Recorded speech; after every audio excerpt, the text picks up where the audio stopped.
lagi, Anda akan menyaksikan Top Speed MotoGP dipersembahkan oleh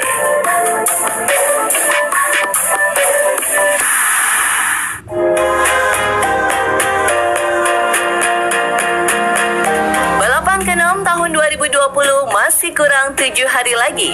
Namun keceriaan minggu siang pemirsa tak akan berkurang berkat hiburan berbeda dari Top Speed MotoGP. Mulai dari sisi lain para joki dan juga tunggangannya, pesona keindahan Italia baik secara harfiah maupun metafora. So, tak perlu berlama-lama, mari kita dekati the beauties behind every single man in MotoGP 2020. I found a love for me. Bicarakan soal wanita di kejuaraan motor paling bergengsi, tak elok bila tidak melibatkan sang legenda Valentino Rossi dan pasangannya. I found a girl. Pada akhir 2017, nama Francesca Sofia Novello menjadi buah para bibir fans wanita yang patah hati. Mengingat dirinya dikabarkan merayakan malam pergantian tahun bersama Don Juan VR46. Novello sendiri dikenal sebagai model di Italia. Layaknya wanita-wanita sebelumnya, mahasiswi hukum kelahiran Milan ini kenal dengan Valentino lewat rekannya. Uniknya umur keduanya terpaut cukup jauh.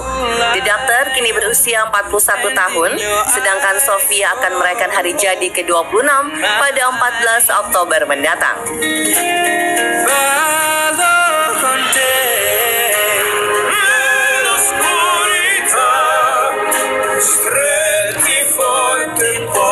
Masih soal pasangan Italia, ada Francesco Pecco Bagnaia dan Domiza Castagnini yang bisa bikin baper karena sering berbagi kemesraan di media sosial. Pria kelahiran Torino 23 tahun lalu itu berpacaran dengan Domiza sejak 2017 lalu. Yang cowok cute, yang cewek cantik banget. Jangan insecure ya para jomblo. Loving can heal. Loving can mend your soul. Optimis adalah moto Andrea Dovizioso yang sebelumnya sempat alami perpisahan dengan Denisa, ibu dari gadis kecilnya Sarah. I swear it will Kini Dovi sudah punya pasangan baru, Alessandra Rossi. get every piece of you. Menariknya, Alessandra yang dulunya mantan seorang umbrella girl ini juga sempat jalani hubungan dengan racer Australia Anthony West selama 6 tahun. Keep this love. Tak ingin terpuruk pada kegagalan masa lalu, dikabarkan sejoli ini berniat melanjutkan hubungan mereka ke jenjang yang lebih serius. Our eyes are never closing. Hearts were never broken. Time's forever frozen still. So you can keep me. Di balik kesuksesan Brad Binder, taklukan Brno bulan lalu, ada sosok penting yang selalu semangati pria Afrika Selatan ini. Courtney Reniers dan Binder sudah jalin hubungan sejak 2016 dan rutin temani rider 25 tahun ini sejak masih balapan di kelas Moto2. Sayang, akibat pandemi, Reniers kini hanya bisa berikan dukungan dari rumahnya di Johannesburg. All that I can think about is what this time could be. A future baby. Setelah raih gelar pertama, hidup Miguel Oliveira semakin lengkap di tahun 2020 ini. One for me. Only Usai umumkan pertunangan, rencananya tahun depan pemuda Portugal ini bakal mempersunting wanita cantik yang sudah ia pacari selama 12 tahun bernama Andrea Pimenta.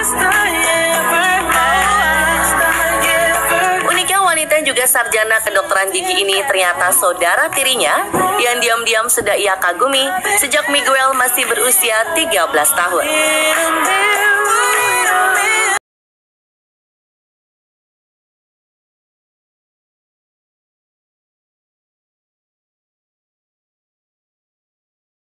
Pasangan sebelumnya, nasib sebaliknya justru dialami Marc Marquez yang baru putus setelah setahun pacaran dengan Lucia Rivera Romero. Model berusia 21 tahun ini merupakan putri dari aktris terkenal Spanyol Blanca Romero. Meski telah berpisah, Lucia rupanya masih menyimpan luka karena menyebut sang mantan telah berselingkuh. Jadi sedih ya, udah nggak bisa balapan, nggak ada nemenin sekarang. Ayo, siapa yang mau isi posisi Lucia?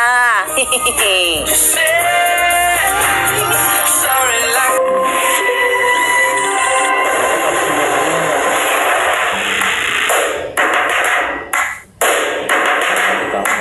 Ketika kejuaraan MotoGP disebut, yang terbersit dari kebanyakan orang tentu motor dan pembalap dari tim besar seperti Yamaha, Honda, Ducati, dan kemudian Suzuki. Tak salah, karena selama beberapa dekade, mereka inilah penguasa balapan di kelas utama.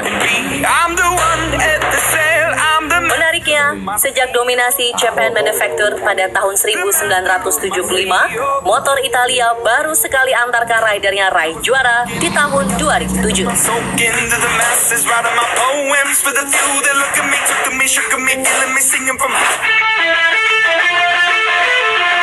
Layaknya industri olahraga lain yang berjalan selama 1 tahun, MotoGP adalah etalase paling menggiurkan untuk para produsen. Tiap musimnya, brand dapatkan exposure setidaknya hampir 1,5 miliar individu di seluruh dunia.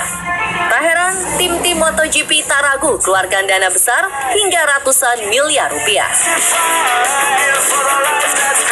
Buat merek motor yang punya hasil penjualan bagus, puluhan tahun ada di top level, dan keluarkan budget besar demi meraih citra positif tentu bukan masalah. Bahkan, Suzuki yang sempat keluar dari kejuaraan pada medio 2011 lalu, akhirnya comeback 4 tahun berselang. Meski mahal, harus diakui bahwa dengan mengikuti balapan kelas utama, sebuah merek bisa membantu tingkatkan brand image mereka di pasar penjualan sepeda motor dunia.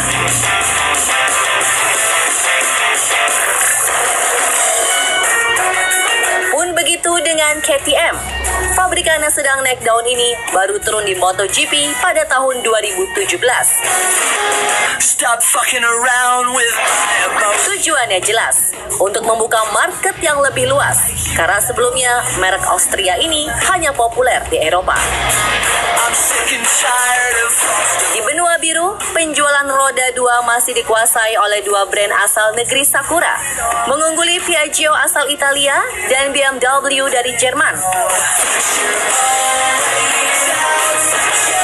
Sedangkan KTM sendiri ada di peringkat 8 menurut penjualan tahun 2019.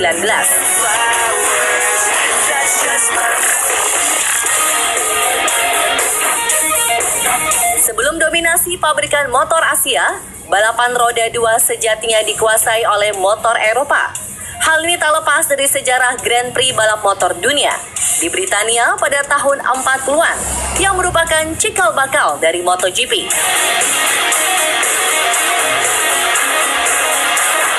Tercatat ada nama AGS, Gilera, dan juga Norton yang pada saat itu membawa ridernya jadi juara dunia.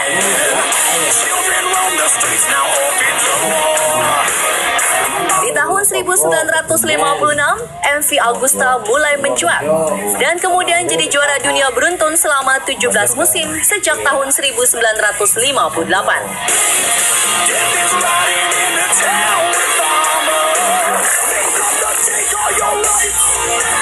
Well, ulasan industri sepeda motor dan berbagai kisah klasik di dunia roda 2 seperti ini akan kami ulas di episode mendatang sepanjang GP Mania menyukainya.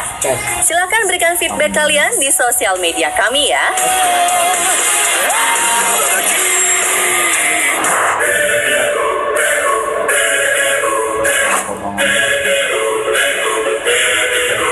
MotoGP 2020 kembali kembali gerungkan jantung laut Mediterania. Tajuk GP San Marino membuka episode pertama balap motor tanah Italia di sirkuit Misano pekan depan. Namun, sebelum memasuki tribun sirkuit peringatan mendiang Simoncelli ini, kita jalan-jalan dulu di tanah San Marino.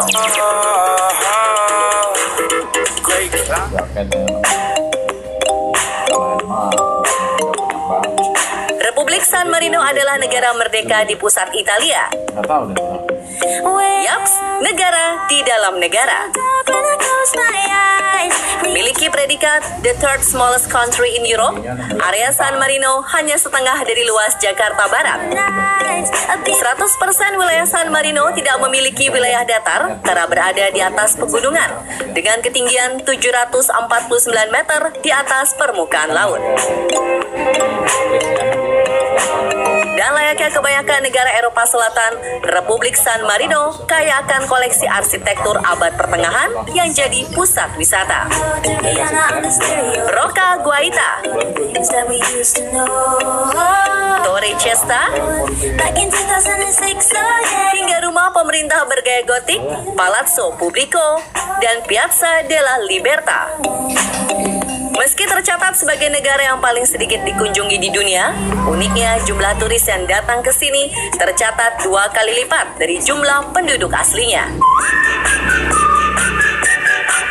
Dan bergeser 28 kilo ke arah barat lewati batas negara, di sanalah ajang balap MotoGP San Marino dihelat. Misano World Circuit Marco Simoncelli.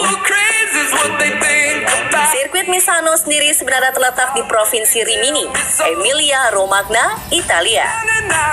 Namun nama San Marino dilekatkan lantaran status GP Italia sudah menjadi milik sirkuit Mugello. Di lain sisi, letak geografisnya pun masih bisa dimaklumi. Hal spesial lain dari balapan minggu depan adalah lokasi yang tak jauh dari Tavulia. Yaps, kampung halaman sang legenda hidup VR46. Secara tak langsung, hal ini menjadikan sirkuit Misano sebagai arena kandang bagi Valentino Rossi dan publiknya. Akankah The Doctor berjaya di rumah sendiri? Satu yang pasti, sirkuit sepanjang 4.200 meter ini selalu hadirkan juara beda di tiap serinya. Windy Vediamo, GP Mania.